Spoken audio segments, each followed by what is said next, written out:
Welcome all to Deck Trek. I'm Ben Crookshank, and on this show, I bring Commander decks to Trek Pacino, and he shows me how much smarter he is by making them better. Whether you're here to laugh at me and my decks, or to learn from our unqualified insight, thank you for listening. So we're gonna use this podcast to take a look at some of our own Commander decks, make them better, hopefully some of your Commander decks, or Commander deck ideas, and create decks and force them to work. Take decks that should not work by any means whatsoever. We will force them to work. But today we're gonna do one of our own decks.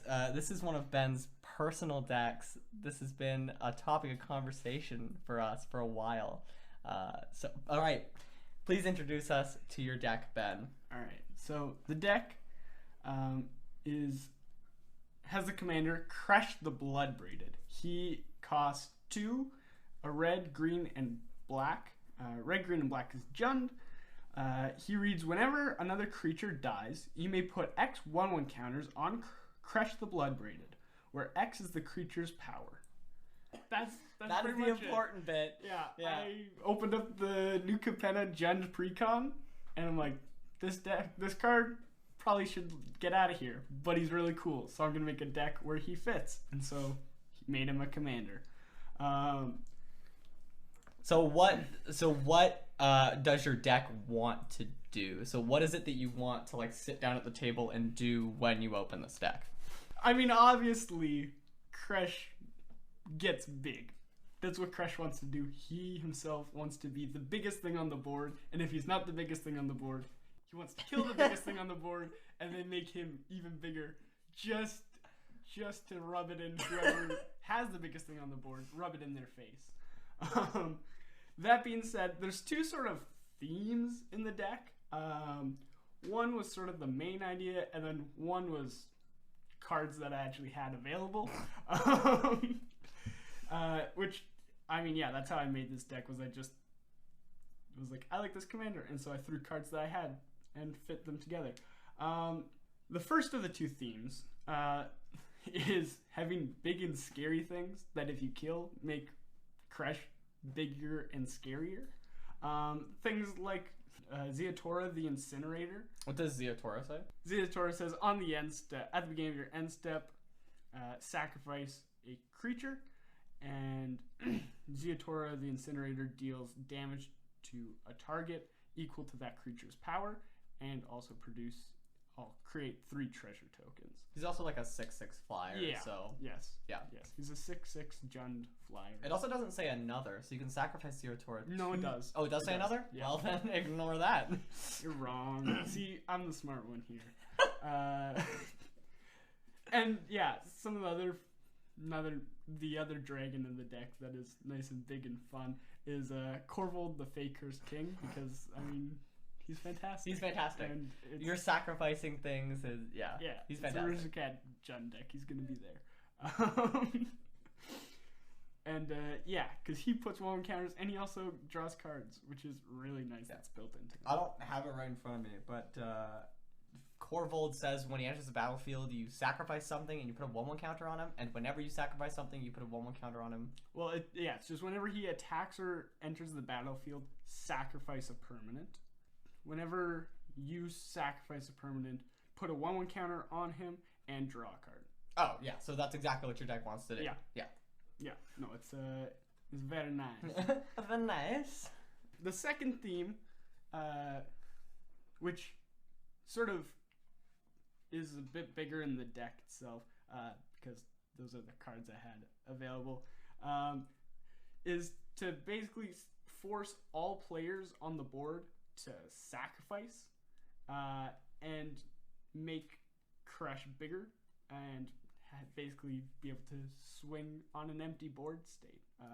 You're almost playing like Jund Control in a weird way. Yes. You know, you're forcing everyone to destroy their own creatures, which will make yours bigger and make it easier for you to deal combat damage. Yes. And I mean, it's not necessarily the greatest strategy, but there's something so satisfying about watching someone else sacrifice a combo piece. You're just saying that because I play a lot of blue decks, right? Yes, Yeah, 100% is. Like when you choose to get rid of your propaganda, it warms my soul. Well, it's either the propaganda or the Blightsteel Colossus, so you know. Yeah. Oh gosh. But yeah, some of the cards that really help you do that are things like Iridescent Horn Beetle, which on the end step creates as many 1/1 insect tokens as 1/1 counters you've put on creatures this turn. Which with Kresh getting 1/1 counters for every power of a creature that dies, that can get big fast, especially if you have a way to sack the insects that you create from it. Yeah. It grows really quickly. Like if you were to put the trigger of that on the stack, sack all the beetles, and then let that trigger resolve, and yeah.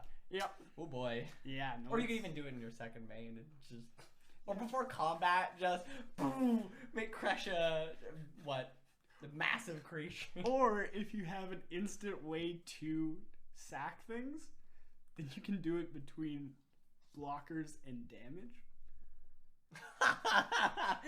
Just like sack them all to Ashnod's altar or something. Oh yeah, Ashnod's altar is great because then you basically have a bunch of mana and you're getting all the tokens back on your end step because that's each one corresponds to at least one power, so one counter on Kresh. I mean, I think for those of you listening who don't know what Ashnod's altar is, it is you sacrifice a creature and you get 2 mana of colorless mana. Some other things that I really appreciate when things are sacked are Mazarek Crawl, Death Priest. What? Who is that? That one? Oh yes. Yeah, that's the, yes. That's a Golgari. I think it's 3, a black and a green. Yep. And it says whenever any player sacrifices a permanent, put a 1/1 counter on all creatures you control. Because Kresh cares about the power. Yeah. Yeah. Yeah. So you can make those those bunch of 1/1 insects. I was just about to say that. Yeah. You can make them 2/2s. So then they. And then it would create twice the number of insects. Yep. But whenever a player sacrifices on their permanents, if you were to do it on the next turn. Oh boy. Yeah. I'm going to be honest. When I was first going through, because what we're going to do later is I'm going to do ins and outs for the deck, stuff that I would put in and subsequently stuff I'd take out. This was originally on my outs list. We then, chatted about it and I took a further look at the deck and I was like, oh, it's a player. Yes, that's the really nice thing about a fair amount of these is that they're all sort of all players sacrifice things. Like Butcher of Malakir, where when a creature you control dies, all other players sacrifice a creature. That one is very nice. Spicy. Very good. Also, can I just mention that I'm reading this for the first time right now. It says whenever a player sacrifices another permanent, there is a particular permanent type that gets sacrificed a lot in Commander. Fetch lands. Fetch lands. Treasure tokens. Yep. Those also work. Oh yeah, because you have to sacrifice the treasure token. Any type of token that's like a food token, a clue token, yeah. Whatever. Blood tokens. I mean, this has got to be. Are people playing blood token decks in EDH? No. Yeah, but that's interesting. That's very interesting.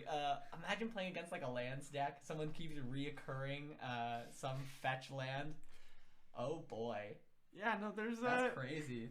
Like there's some big flaws to the idea of making everyone sacrifice, particularly that you can't target. Like you don't get to choose what they're sacrificing.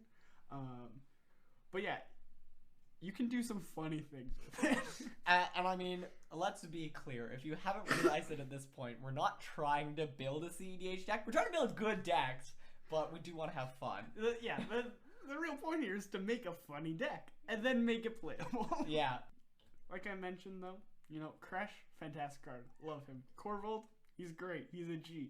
Then there's other things like Court Jack Menace, which doubles the amount of 1/1 counters just because. So that's. He's also a big creature. Isn't he like a 5/5 or something? I think he's a 4/4. Oh well. He's like a 4-mana 4/4, which by itself is fine, decent. Yeah. Yeah, and then you just double any power that Kresh gets from the 1/1 counters essentially. there's some other like smaller cards in there that just hold a special place in my heart, like Jadar Ghoul Caller. He just on your end step makes a 2/2 zombie with decay token. And because the decayed will kill the creature, it's like there's no point in not attacking. Important also, decay says you sacrifice it. So Oh, it does? So for okay. things like the Death Priest or Corvold, right? It counts? That don't care about death triggers but care about sack triggers, it does count. That is ridiculous. I did not actually know that about Decayed. I thought it just died. Yes, no, it's something that I realized when making this deck. That is ridiculous. Yeah. I think that's pretty much it. Other than just saying, like I mentioned, there's some obvious flaws with the sacking strategy. And then also just because a lot of the decks I run are either green-black, green-red. They're green. A lot of them are green. But like a lot of them are the Jund colors. The lands in the deck are not optimized at all because, again, it's just what I had after making like 3 or 4 other Jund colored decks. It was the leftover scraps of the mana base. It's just leftovers. And like at one point I'm like, well, I'm out of swamps, so I guess I can't put any more swamps in, right? I mean, I could just go to whatever game store and just get some for free, but... that's so much effort. You have to go walk there. Gosh, Yeah. Yeah, no. Some folk don't like to talk about the mana base because it's not as exciting, but it is very important, so we here are going to talk about the mana base, just because it's important to the deck. But yeah, that will happen. I guess, other than that, should we just take a look at some cards I want to put in the deck? Yeah, for sure. Or are there any cards in the deck that you appreciate? Or that I appreciate. Really like? Well, I am rather excited to talk about your maybe board later. Oh, yeah. There's like 50 cards on yeah. there. When Ben sent me the deck list, I saw that it had like 200 and something cards in it, or something ridiculous. If you don't know, Commander decks are 100 cards. His maybe board is massive. It is so big. It's got some really good stuff on there. Like it has stuff like Anger, which is really great. Anger, if it's in the graveyard and you control a mountain, it gives all your creatures haste. So it's something, one, you want to sacrifice because you want it in the graveyard, and it'll also give your creatures haste. And I don't think I need to tell you that giving your creatures haste is good. Especially when you're playing green. Also, and red. Yeah, and red. Sorry. And you want combat to happen because you want creatures to die. Which, yeah, because that's one of the beautiful things about Kresh too, is the fact that when other people's creatures die from combat, right? Even if you're playing a 4-player game and 2 people just get into combat with each other, a creature's going to die. Yeah. And that just makes Kresh bigger. I would imagine this deck would love to go against a token strategy. Oh yeah. Yeah. Yeah, no. Well, like and that's one of the things, like, Kresh usually gets pretty big pretty quick, because he starts out as a 3/3, right? So if you kill enough things, you can get him bigger than 13, which when someone plays Blasphemous at, I was literally and he kills just a bunch about of to say. tokens, Yeah. then Kresh is still alive after the board wipe, but everything that dies just makes Kresh bigger, and then he becomes like 100. I was gonna say that I think the card that I most appreciate in this deck is probably Blasphemous Act, because I've played against this deck I think once or twice, and I've seen it run. I played against you playing the deck once or twice, and I've seen other people play it once or twice, and yeah, Kresh gets really like ridiculously big very, very quickly. I mean, it does also have at our play table that I can be like, okay, but it'll be funnier if Kresh is even bigger. And then you're like, okay, I won't remove him. I guess, yeah, that is something that we should say. When we're building decks and when we're chatting about, how we want to upgrade the deck, your play group is probably different than our play group. So, we may have cards that are really good in our play group that maybe your friends won't like. And oh well. We're making it fun for us. Everyone likes to play Magic differently. All right. Should we take a look at some ins? Yes. All right. The first ins, we're going to do some boring ones. We're going to do the mana base. Yeah. So I know you were very famous in our playgroup for having some land issues, Mr. 30 lands. Not quite in this deck. You have more than 30 lands in this deck. This one has 36. Which is pretty good. I'm going to put some more in. I'm actually taking one out. So, what I'm adding in, because we're in a 3-color mana base, we do have green, which will help us ramp, but Kresh is going to become a target a lot. So we want to be able to play Kresh over and over. He's already a 5-mana commander, so you know, we want to have the mana to play him probably about 3 times throughout the game, because he's going to be the scariest boy. We will have protection, but we won't always have protection. So I put in Exotic Orchard, because you're in 3 out of the 5 colors. There's no reason to not risk that not everyone is playing Azorius. I also put in Savage Lands, which comes into play tapped, and it taps for all of the Jund colors. Same with Zerator's Proving Ground. It's the exact same thing, comes into play tapped, taps for all the Jund colors. It also has Cycling 3 for later in the game, so if you want to pay 3 mana, discard it and draw a card. Maybe that's a thing you want to do. So I've 3 more mana type things. Golgarian Gruul Signet. Because the signets, you can't go wrong with Artifact Ramp. Yeah, that's one of the things. Like, I have both of those cards. They're just in other decks. Yeah. I know, this is the boring stuff. Here is not a boring thing. So, I actually want to talk briefly about some of... I called them issues of the deck, but I mean, this deck is fine. It doesn't have any glaring issues that make it unplayable. But if we want to just beef it up, like, the main thing that we gotta think about and worry about is that it revolves around one creature. And it revolves around your commander. So that is awesome because it's the commander, we can play it whenever we want, but it could be easy to remove and kind of all of our eggs are in one basket. So we want to make sure that that basket is safe and protected. Also, Kresh does not have trample. He doesn't have trample printed on him, so in Commander, if you deal 21 commander damage to someone, they immediately lose. So if you have a, let's say, Kresh is a 21/21, you know, that would be awesome. But without the trample, it doesn't really matter. We're not able to whittle our opponents down.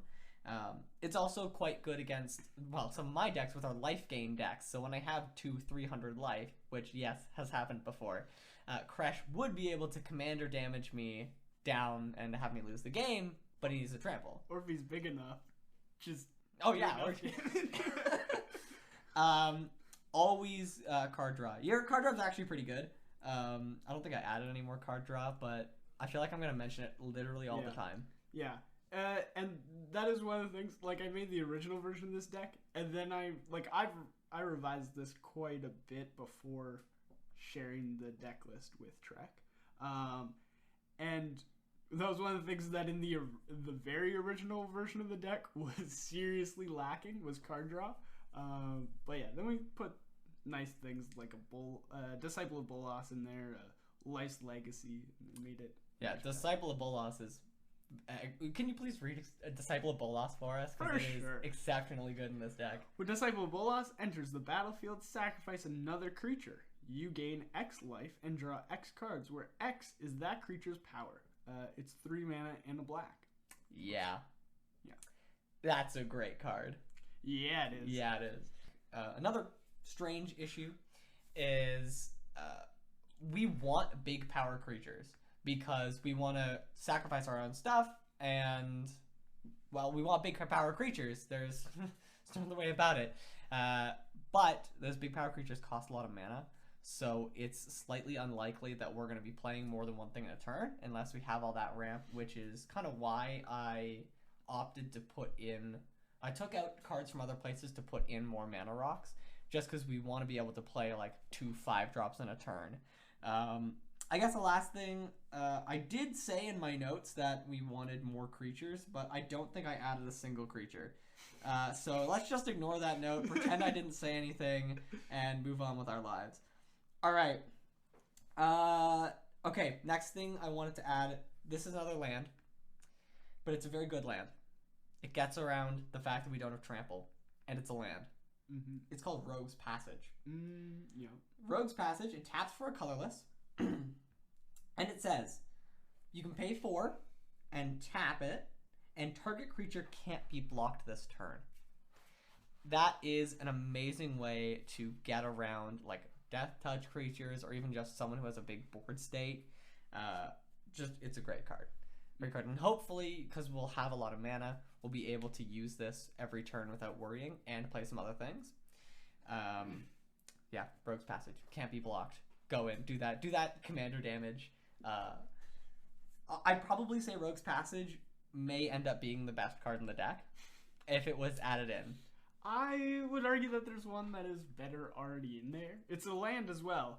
Kessig Wolfrun? Kessig Wolfrun, yes. Yeah, because I mean it taps whatever for colorless. But for Gruul and X, you can tap the land and give target creature +X/+0 and trample. Yeah. Now what's really great about that is, like we were talking about, instantaneous sack outlets, being Ashnod's Altar. If you were to sack creatures to Ashnod's Altar to pay for that X cost, then not only are you putting 1/1 counters on Kresh because they're sacking creatures, they're producing 2 mana, so every creature is 2 toughness extra. 2 toughness extra for that X cost. Guys, don't underestimate the power of lands. Lands are great. There's some good lands. Yeah, you're right. That is a great card in this deck. Yeah, but no, I do like the addition of Rogue's Passage because then you don't have to worry about trample. You can just. You also don't have to worry about Death Touch. Yes, which Death Touch is annoying. You do have Mirror Shield in here, which Mirror Shield is a 2 mana artifact equipment, equipped for 2, and it says equipped creature gets +0/+2 and hexproof, and it also has whenever a creature with Death Touch blocks or becomes blocked by this creature, destroy that creature. So basically, if Death Touch comes anywhere near it, it'll just destroy that creature. Yeah, which just in general deters people with Death Touch from blocking Kresh. Yeah, because no one's like, I'm gonna block this dude that's just gonna kill my my Death Touch creature. Yeah, and if it wasn't obvious from the issues I brought up, we want quite a bit of hexproof. We need a lot of protection here. I'm gonna try to stay fairly budget friendly, but also we live in fantastical dreamland of making a fun podcast, so I might not. Who knows? If you want to put Lightning Grease in this deck, I actually don't know if you want to get Lightning Grease in this deck because you have a lot of cards that actively buff Kresh, and you need to be able to target him. So you do have Swiftfoot Boots in this deck, right? Yeah. So Swiftfoot Boots giving hexproof, so good. We need that. Along with that, I decided to put in, similar to the issue that we're solving with Rogue's Passage, Zephyr Boots. We need more evasion, more ways to get around people's blockers, because let's say we don't have a way to trample, we still want even more ways in the deck to get Kresh around other people, or rather around blockers. So Zephyr Boots is a 1 mana artifact equipment. It equips for 2. And it says equipped creature has flying, and whenever equipped creature deals combat damage to a player, draw a card, discard a card. This deck does have a handful of ways to get things back from the graveyard, so you could actually use this to pitch something really, really good and get it back for cheaper, which is fun. You're drawing a card, you're trying to deal combat damage anyway, it gets Kresh around your blockers. If it had hexproof, it would make it even better. But I think any sort of evasion that we can add on to him for cheap, because it's only equipped for 2, I think that's a great way to start. Yeah. More protection, actually. This is a really good card. It is called Tamio's Safekeeping. It is a 1 green. That's all it costs. A single green mana. And oh goodness, it is an instant. It says, target permanent you control gains hexproof and indestructible until end of turn. You gain 2 life. For 1 mana. It was printed at common as well. It's a common Kamigawa card. Yeah, Neon Dynasty. Yeah, Neon Dynasty. That card's very nice. It's just fantastic to have. It's also easy to hold up 1 green. Oh, yeah. Yeah. Especially when you're playing big creatures. Especially if you're known for, just throwing big things on the battlefield and hoping they stick kind of thing. Then, people are like, oh yeah, he just had 1 green left over, right? Like he played a 6 mana drop, like he has 7 lands out, you know. Oh well, yeah. That green's just left over. It's not actually anything. He couldn't possibly hold it. He's not a blue player. Exactly. But then they are sorely disappointed when you kill them, when they don't kill Kresh, and it's fantastic. I guess another thing, I was thinking of putting in a card like Darksteel Plate, which would give Kresh indestructible, but I just felt that your protection wants to be as cheap as possible because the other stuff you're playing is so expensive. I'll take the deck list that you gave me originally, and I'll put it in the description if I can. So for other folk to look at. And yeah, you'll kind of see that it's a fairly high costed deck because that's what it wants to be. It wants to play big things all the time. So I think we want to take really cheap options where we can, which is why I didn't put in equipments that give him indestructible and stuff like that. All right. Let's take a look at some other things. I think another thing you might want is more targeted removal. More like interaction targeted removal is super important. So I just, and most importantly, stuff that doesn't exile and it says destroy. So a very versatile one. Everyone says this is a great card. Assassin's Trophy. Destroy target permanent an opponent controls. Its controller may search their library for a basic land card, put it onto the battlefield, then shuffle. And it costs a black and a green. And, I mean, the nice thing about that, too, is that it just says permanent, right? It's not creature or enchantment, artifact, right? It's just a permanent. Right? Yeah. Like it's a great card. Someone else has a Rogue's Passage. Destroy that. Sorry, I should get back to protection. Yeah. I completely forgot that I have another protection card. It is 1 colorless and a green, 2 mana, for an instant. Permanents you control gain hexproof and indestructible until end of turn. Heroic Intervention. Oh yeah. Oh yeah. It is a great card, and it will save your entire board. Let's do. I have an equipment for you. Okay. You were telling me about. You actually read on Kresh's lore. And Kresh has a weapon. Yes, he does. What is Kresh's weapon, if you remember? I can't remember. It's in the maybe board. It's called the Mage Slayer. It's in the probably board. Yeah, the Mage Slayer. Oh, beautiful. Can you please read us the Mage Slayer? Of course I can. This card, like, it's not in Kresh just because I didn't have him at the time when I was building it.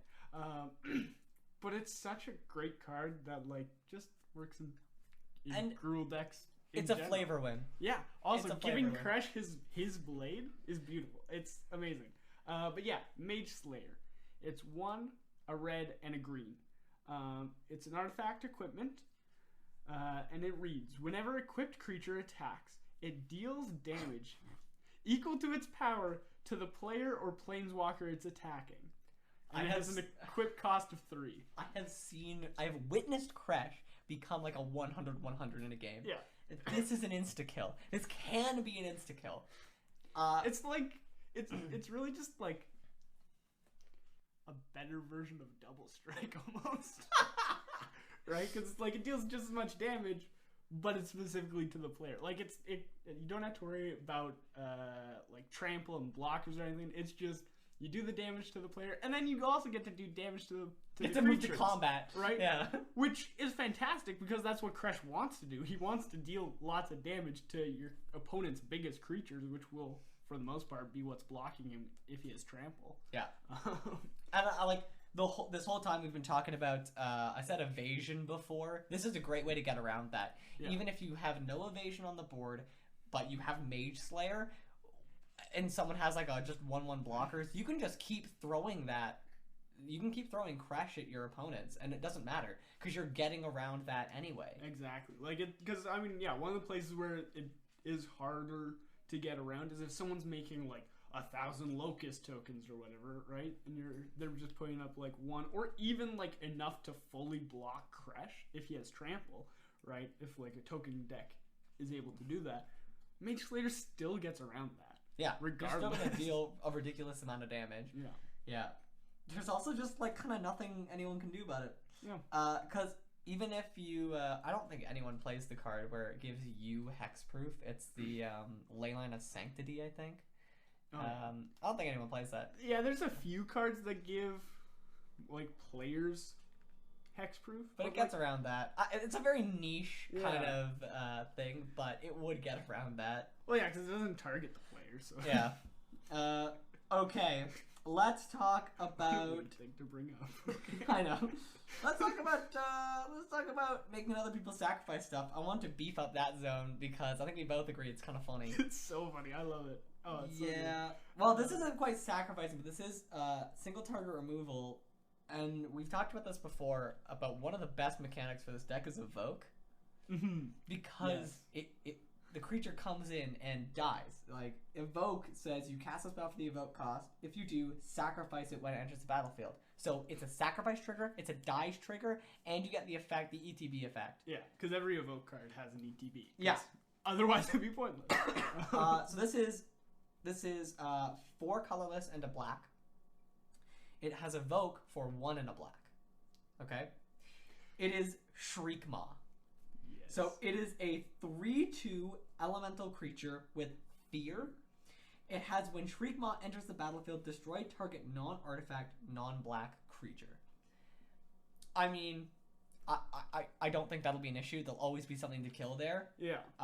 Yeah, so this is basically, if you consider it for the Evoke cost, it is 2 mana, put 3 counters on Kresh, kill something, and put that many counters on Kresh.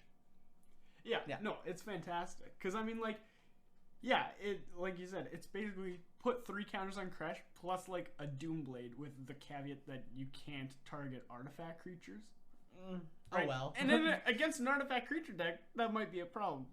But against any other type of creature deck or something that's not even a creature deck, right? Like, it's great. You can get around it. Yeah, it's great. It's still worth the 2 mana that it costs. Honestly, 2 mana put 3 counters on Kresh. I'd say 2 mana put 3 counters on something isn't great in Commander because it seems like a pretty small effect. But in Kresh, when you have other ways to get counters and other dice triggers, matters type stuff. Yeah. Even if you can't target anything, I think it's a fine card. Right, because like it's still a sack trigger, so that still helps out with the Death Priest or Corvul, Corvul, yeah, or like things like that, right? And so yeah, no, it's good. It's nice. Here is a funky one. This is a very, very funky one. It is called no, I won't tell you what it's called yet. It is 2 colorless and a black. It is an instant. Each opponent sacrifices a creature or planeswalker with the highest converted mana cost among creatures and planeswalkers they control. It's called Soul Shatter. So you take the thing they spent the most mana on, and it forces them to sacrifice it. Yeah. I think that might be good. That's what we want to do, baby! So not only are you foiling your opponent's plans, but that's probably going to be creature. Well, it's creature or planeswalker. I know in our playgroup, we don't have too many planeswalkers.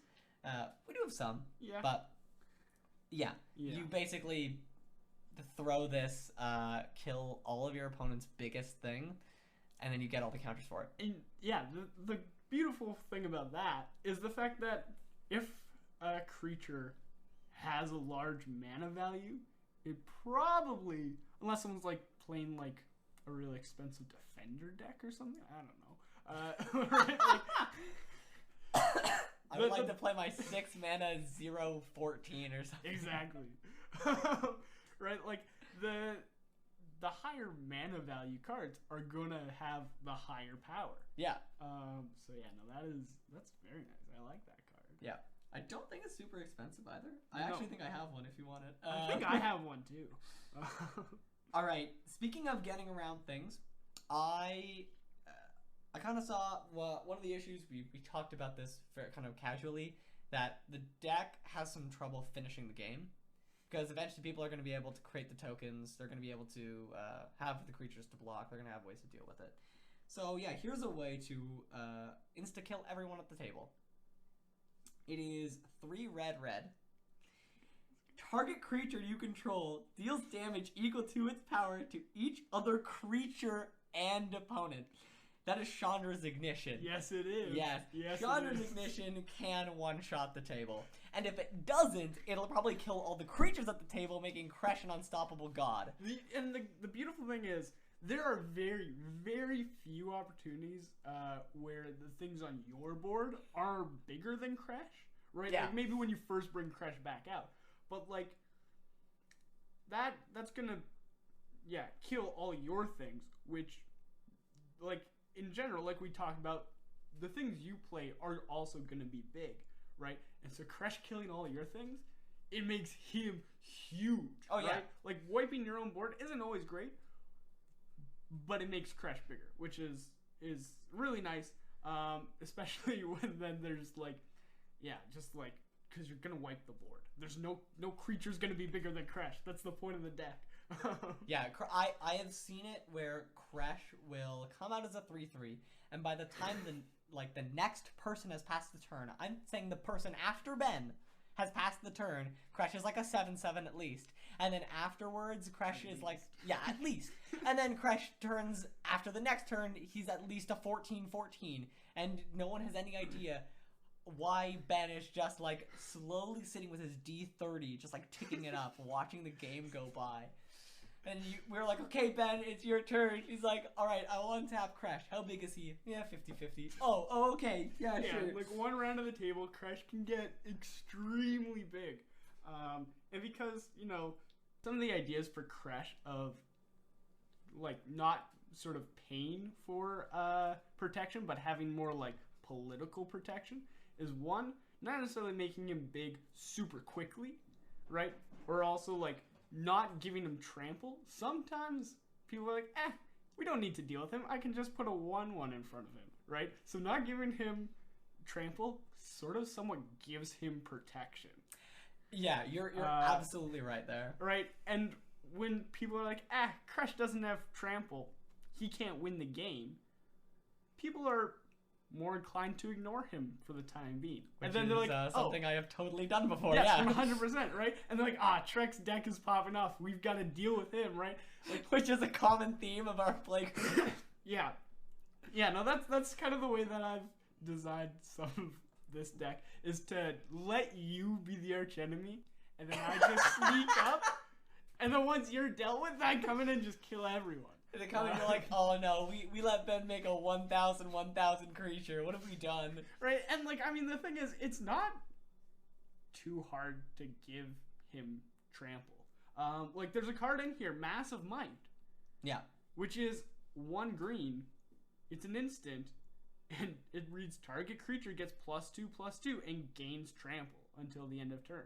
So you can go into combat and be like, whatever. Kresh is big, doesn't matter. He doesn't have trample, and then boom, he has trample and is even bigger. Yeah, and they're like, and you do it after blocks right. too. You're like, I'll throw my 1/1 soldier in front of him. He has trample. You've been commander damaged. It is turn 5.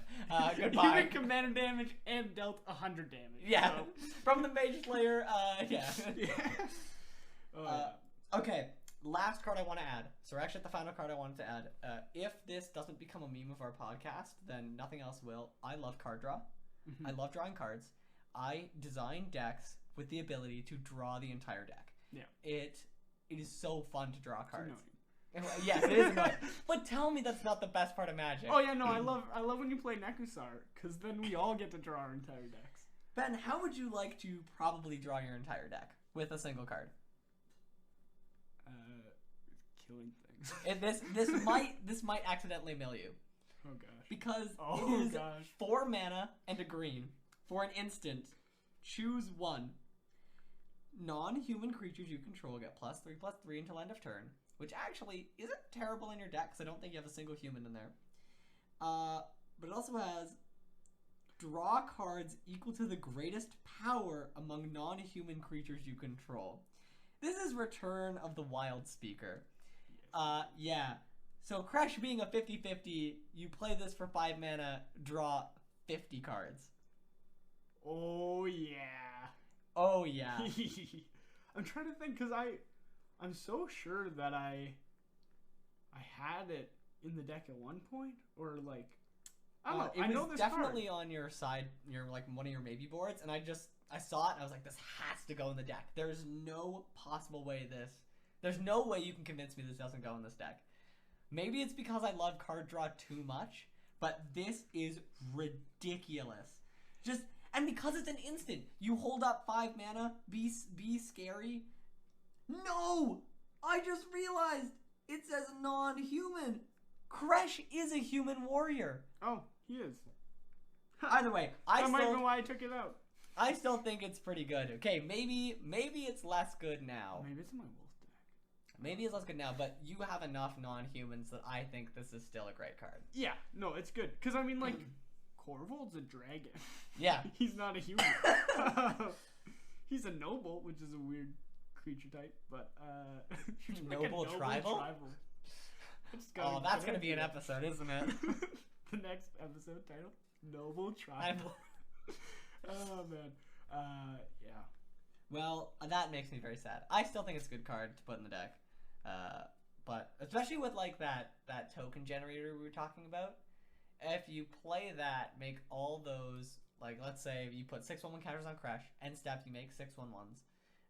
You have an instant speed sack outlet, you make all those 1/1s 4/4s using this spell. You sack them all somehow. I mean, you've just put so many more counters on Kresh. Yeah, no, it's pretty good. It does make me sad that you probably won't draw your whole deck, but I still think it's a very good card. That's why we got things like Life's Legacy. So they can just kill Kresh. He doesn't need to be alive. And then draw equal to his power. I still think that's crazy. Or Disciple of Bolas. Yeah. Just kill Kresh, draw your whole deck, gain like 50 life. Exactly. Yeah. Carry on. Thank you. Have a good day. Yeah. Sacking Kresh is not always... It's rarely actually a good idea, so that doesn't actually work very well. But, you know what sometimes does cause issues?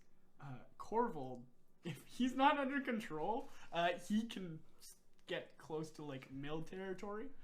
Like, milling yourself. Like, if you are just... there's an infinite combo to get infinite Ashnod sacks. Of like different tokens and stuff, and so if you have Corvold on there, you need to be very Is careful. it not a May ability? No, it is. Oh, you have to draw the card? I believe so. Yeah. No, because it's attached to putting a 1/1 counter on Corvold, and it's just whenever you have to. Yeah, whenever you sacrifice a permanent, put a 1/1 counter and draw a card. But also, as someone who loves card draw, tell me you wouldn't love that. Oh yeah, no, it's fantastic, and like you can do it. You just need to sack Corvold right before you mill yourself. All right, I have 1 card left in my library. I will sacrifice Corvold to the trigger. Yeah, no. All right, we've talked about a bunch of fun cards to put in. I hope you enjoyed some of the cards that I brought up. Now we got to take out some cards. Yeah, this is the sad part of the podcast. This is the sad part. Because, in my personal opinion, Commander deck should be 200 cards. And you can tell because my mini board is another 100 cards. Yeah, Commander deck should be 500 cards. You know what? I was gonna say the problem is you'd make a 200 card deck, find the 201st card, and be like, it's a 300 card deck now. Yeah, like no, we need to fund this more, and then we just have like 1,000 card decks, which like they look like Yorion decks compared to the regular standard decks. Yeah, exactly. Like it'd be ridiculous. All right, let's talk about some things I'm taking out. First thing I'm taking out is your Highland Forest.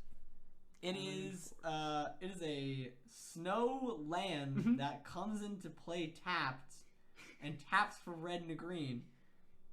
Dude, this is terrible. I know. It's real bad. Yeah, I took it out. I will mention the nice thing about it is that it does have the keywords mountain and forest on it. And so you can search for it using like a whatever you call them. Like a Far Seeker or something like that. Nature's lore. A Far Seeker or Nature's Lore or anything that says like search for a forest. As long as it doesn't say like basic land. Yeah. I guess. No, I don't know. I understand taking him out. But yeah, I think that's mainly the reason why he was in there in the first place. Well, yeah, there's there's the card Seed Guide Ash, which when Seed Guide Ash is put into a graveyard from play, you may search your library for up to 3 forest cards and put them onto the battlefield tapped. if you do So shuffle good. your library, right? So that just says forest, so you can get that. Go card get out. them, yeah. Yeah, and it comes out tapped anyway, so like, yeah. All right. yeah. Other thing I'm getting rid of. You are drawing cards, which is great. I like drawing cards. I don't think you're drawing enough cards. I took out Thought Vessel. That's fair. Yeah. All right. Last mana thing I got rid of. I think I could be completely lying. Finhorn Elves. Finhorn Elves is just 1 mana, 1 green mana, and it taps for a green.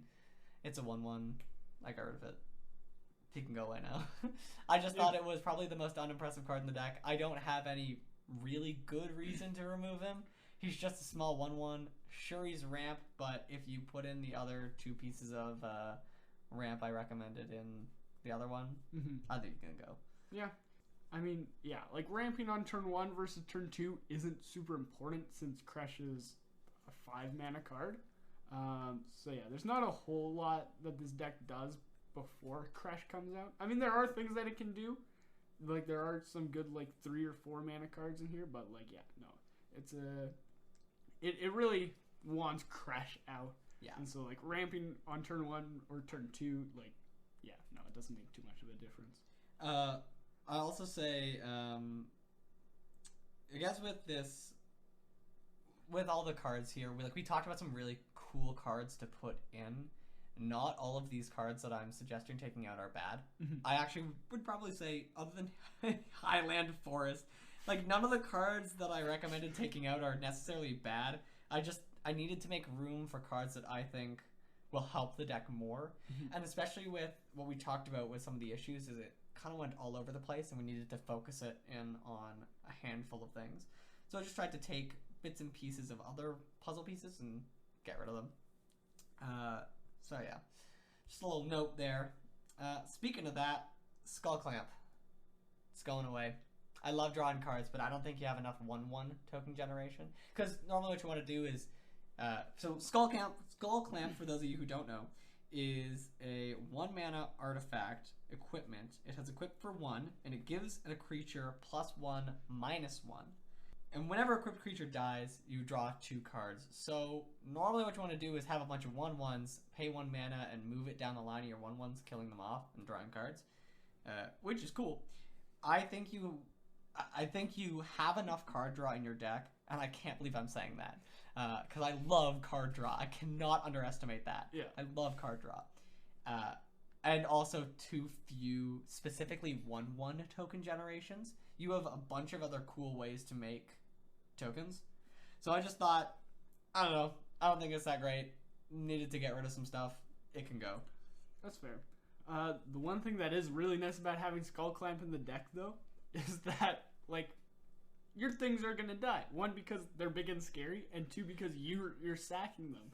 And so, like, in the idea where you have not necessarily like a 1/1 that you're sacking, just being able to, I've got an extra mana, I'll throw a Skull Clamp on there and draw 2 cards off of it. Like, it does increase the power by 1, which is nice. But yeah, no, it's not essential to the deck. But yeah, I would say Skull Clamp was the hardest card for me to cut. Yeah. But it's just as you can see, if I end up putting this in the description or wherever I can post the link to this, the other cards work really well. I don't think there's any other standout card that like needs to go. I'm also saying that for like the sake of fun. Like, there are some cards that aren't insanely great, but if they work, they are so fun that like I can't morally get rid of them. Yeah. But Skull Clamp was just kind of, I can throw that away. All right, another one. Okay, Bladed Pinions. Pinions? Is it Pinions? Pinions? Yeah. Sure. Yeah. It is a 2 mana artifact equipment. Equipped creature has flying and first strike, and it has equip 2. The only reason I got rid of this is because I put in Zephyr Boots. Yeah, no, and that's fair. When you're talking about Zephyr Boots, this is where my mind went, is because I knew this was in there. Like, it has flying and first strike, which is sort of the evasion and also protection from death touch. But I mean, like, Zephyr Boots also does a great job. Yeah, I think you're rarely going to have a flying death touch creature unless someone's playing like Baleful Strix. Yeah. But I just think the first strike is not important of like these two, and Zephyr Boots is just cheaper, so whatever. All right, here's one. I know I know why this card is in the deck. I know exactly why this card is in the deck. It is Draconic Muralists. Yeah. It is 3 and a green for a Dragon Bard 4/3. And it says, when it dies, you may search your library for a dragon card, reveal it, put it into your hand, then shuffle. I know this is in there because of Corvold. Yeah, no, 100%. And I don't blame you for wanting to get Corvold out. You only have Corvold. So if Corvold is in your hand... Not Do true. you have another dragon in this? Ziatora. Oh, Ziatora, yeah. But if you have like one of those in your hand, or they're both in your hand, or on the battlefield or in the graveyard, this is just a 4/3. When it dies, do nothing. There is actually another dragon. There's 3 dragons. The Dread Lenorm? I don't know. It's a snake dragon.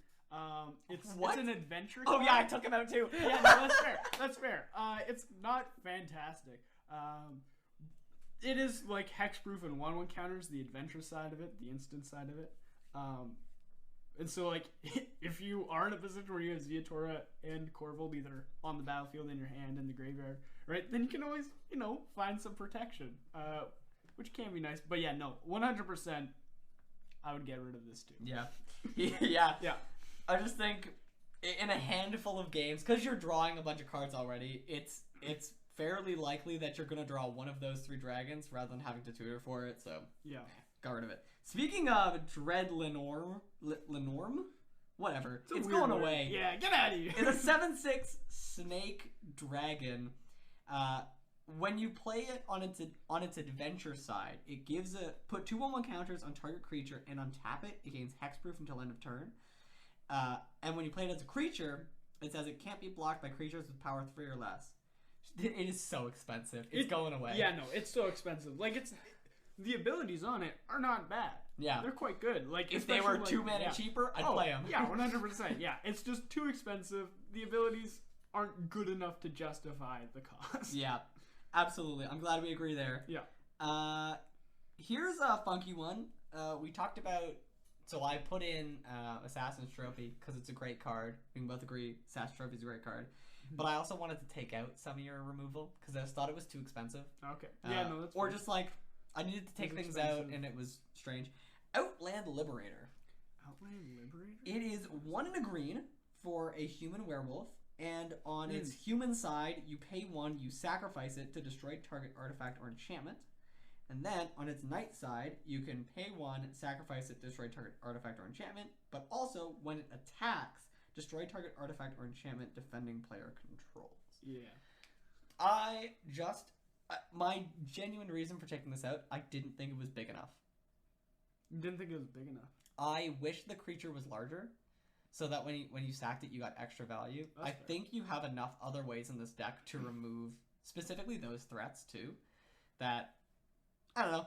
Yeah. I don't think it was that great. Yeah, no, that was one of the later additions, because, as you know, when I was searching for a Meathook Massacre, I spent a lot of money buying some Midnight Hunt packs. Yeah. And so it was just a card that I had. I'm like, you know what? This isn't bad. No, it's not bad. Because I'm like, you know what? Removal, but on a creature that kills the creature. You know, that is what Kresh wants to do. And it sacrifices it. Yeah. Like, again, with these cards, they're not bad cards. Yeah. They're just, I needed to get rid of some stuff. Yeah. Except for Dread Lenore. That thing's terrible. And the Highland Forest. That thing's crap. That thing's big stinky. I really don't like it. Wow, okay. What else is big stinky? Oh, this isn't big stinky, but I wanted to get rid of it because we added some other ways to put... Stop saying big stinky, okay? I found some other ways to put trample in the deck. So I took out Nalia's Forerunner, which is a 5/3 enchantment creature beast. It has trample, and other creatures you control have trample. It is a big creature. It's a 5/3 for 5, which isn't terrible. It has trample, and all you care about is power. Not terrible. Gives Kresh trample. Not bad. But we put in some other ways to give him trample, and you had some stuff on your maybe board, like that cantrip that gives him trample. or I think it's called Big Play. It's from Strixhaven. Yeah, Strixhaven. Yeah, which gives creatures trample. Yeah, I just think there are other cheaper ways to do it rather than this creature. Yeah, and you didn't mention him when you put him in, but one that I really like is Brawn, which is like a green anger but for trample. Right. So if it's in the graveyard, it is all your creatures have trample as long as you control a forest. That one would probably what I'd like replace that card with. Yeah. Right. I just think there are better ways to do it. Yeah. And that's my only reason for getting rid of him. Yeah. All right. I'm almost done. So I got 4 more. The first one is Torch Breath. It is X and the red for an instant. This spell costs 2 less to cast if it targets a blue permanent. It can't be countered, and it deals X damage to target creature or planeswalker. I know you only put this in the deck because I play blue. Yeah, it's literally just there to get rid of your commanders. I know. That is the only reason. Yeah. And I respect it. But to make the deck better, I think it needs to Get go. out of here, Brago. Yeah, I'm sorry. Yeah. I think that needs to go. Also, sorry, I forgot to mention this. I took out Murder. Just thought it. Yeah. Alright. Yeah. Okay, Yeah. cool. Here's another one I know you put in just because of me that I think you should take out to make the deck objectively better. Wild Ricochet. Get it out of here. It is 2 red for an instant. You may choose new targets for target instant or sorcery spell. Then copy that spell. You may choose new targets for the copy. Yeah. So basically you steal somebody's spell, then you make your own copy of it. Mm-hmm. I know you put this in there because I play decks that are almost all instants. It's gotta go, Ben. Really? It's gotta go. I don't think it's that bad. It's not bad, but it doesn't do anything in your deck. Oh, the way I see it, it's protection for Kresh. It's Right, pretty expensive protection, though. It is, but here's the thing: if someone plays a targeted like destroy removal, not necessarily exile. I mean, it works for exile because it gets rid of the exile targeting Kresh. Yeah. But it works better when someone is trying to kill Kresh just straight out, because then you can redirect it and kill another creature on the battlefield, and then copy it and kill yet another creature on the battlefield. So instead of getting rid of Kresh, you make him bigger. And I like that. I see the value in that. I do see the value. I don't know. It's just really expensive. Yeah. No, it is expensive. It's just expensive. Yeah, you know what? I'll give that to you. I can see keeping this in the deck. It's pretty expensive though. Yeah. All right, last one. I think this one's got to go.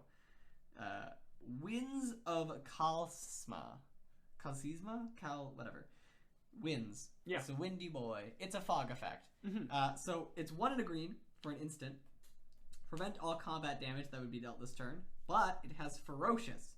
If you control a creature with power 4 or greater, instead prevent all combat damage that would be dealt this turn by creatures your opponents control. I see this being used when you attack with Kresh and someone blocks with like everything.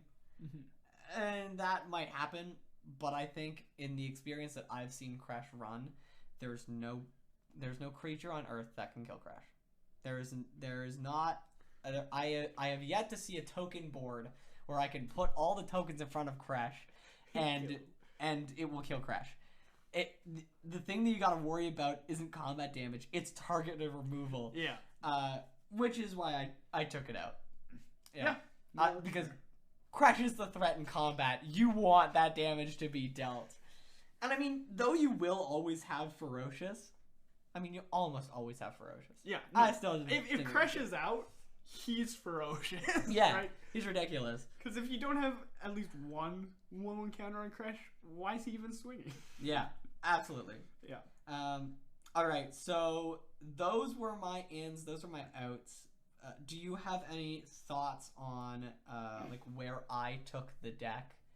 Like, did it stray from what you wanted to do, or did it kind of stay in line with what you wanted? I think for the most part, yeah, it stayed in line with what I want. And like, I know I mentioned sort of the fact that like Evoke is good, and I really like Evoke. So I appreciate that you found some more evoke cards. Which, Yeah. Yeah, no, they're fantastic in this deck. Kresh is amazing. Kresh, that exactly is why I built the deck. Because I'm like, Kresh is big, and he will be scary, and people will be scared to do anything against me just because I have this massive stick that I can just hit people with. Because, like, yeah, I mean, casting Kresh for, like, 9 mana is expensive, but he can get really big. You can make it 9 mana for a 9/9 very quickly. Yeah. See, that's the thing. Like, you can't use the vanilla test. Kresh, you simply can't use that. Because he's a 5 mana 3/3, but by the end of the turn, he can be a 5 mana 12/12. And so it's ridiculous. There's a lot of cards in here that I know should leave. And, like, a lot that I'm like, I really want to put these in. And, like, I mean, I think we've touched on a lot of that. And so, I feel that this deck has been shown off. Good. Its funny quirkiness has been sort of exploited. Yeah, it's just such a fun deck. And it is. Like, it really is. Even if it's not your style, I hope you can appreciate just how stupid it is. All right, well, with that, it brings us to the end of episode 1 with Kresh the Bloodbraided. Yeah, and I mean, the point of this deck isn't to tell me I am bad, I made bad deck. It's just, here's some things. Like, there's no bad way to make a deck. The important thing is to have fun with it, which Absolutely. I think is what we've done with it. Hey, I'm a blue player. We play Magic differently. Yeah. Everyone plays Magic differently. Yeah. And I also like to thank our sponsors, which are monkeys that don't like bananas. Are we doing a sponsor section after every video now? Yeah. I love it. Yeah. All right. We're sponsored by monkeys, specifically that don't like bananas. And they're like, screw the system, screw the man. I'm an independent monkey, and I have a mind of my own. Well, thank you to the monkeys. If you have a deck that you would like to send to us to look at, and so sorry, we might make fun of it. But if you send us deck ideas, a commander you want us to build around, we'll even do fun stuff in the future where we give ourselves an hour to make a deck and then talk about it. If you have any suggestions, feel free to email us at decktreks@gmail.com. It is the name of the podcast at gmail.com. After that, thank you so much for watching, and we'll see you in the next one. Bye-bye. Bye.